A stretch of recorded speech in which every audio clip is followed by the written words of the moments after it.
Probably an hour and a half to get into the city. Collapses. I thought it was a bomb. What the hell, brought that building down like that? It takes me probably an hour and a half to get into the city. And on my way in, I hear on the radio that the North Tower just collapsed as well. Making his way against the sea of humanity fleeing the city, Norman eventually made it to the staging area for firefighters and other first responders answering the all call. We started to organize some teams and send some special operations trained people in. The radio is absolute chaos. I mean, you got hundreds of guys giving Mayday messages. You can't even hear most of them because they're being stepped on by other guys with just as vital messages.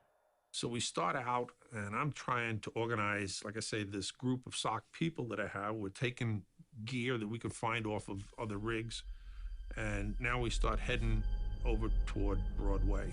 I was looking at number 5 World Trade Center, which was a 9-story building that I had worked on. I had put sprinklers in that building, and there was just a wall of fire across that floor, and I just, was dumbfounded that, wait a minute, it's not supposed to look like that.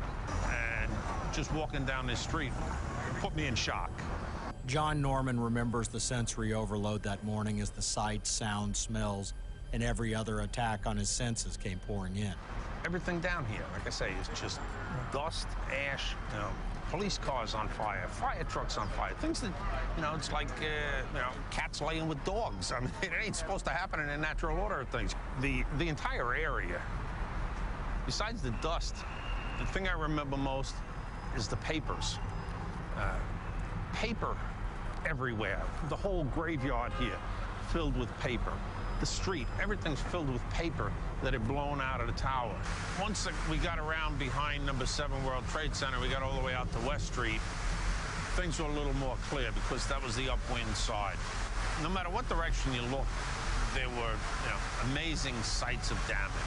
I didn't have a real good handle until I got out in this vicinity, where you're looking, again, in every direction you looked, for blocks,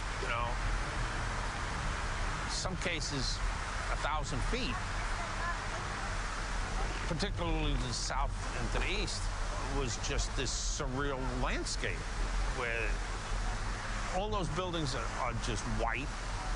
Nothing looks normal. It looks like you're on the surface of the moon in a lot of places.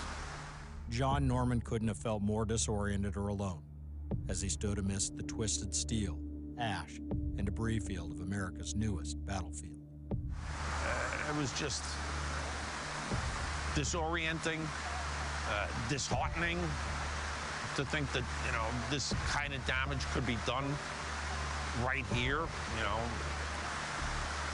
I just couldn't conceive of that kind of damage, to buildings that, to me, were invincible. Just a tough day. The collapse of the buildings at the World Trade Center claimed the lives of leaders in positions over him, leaving him ready or not, the next in line, the next in charge.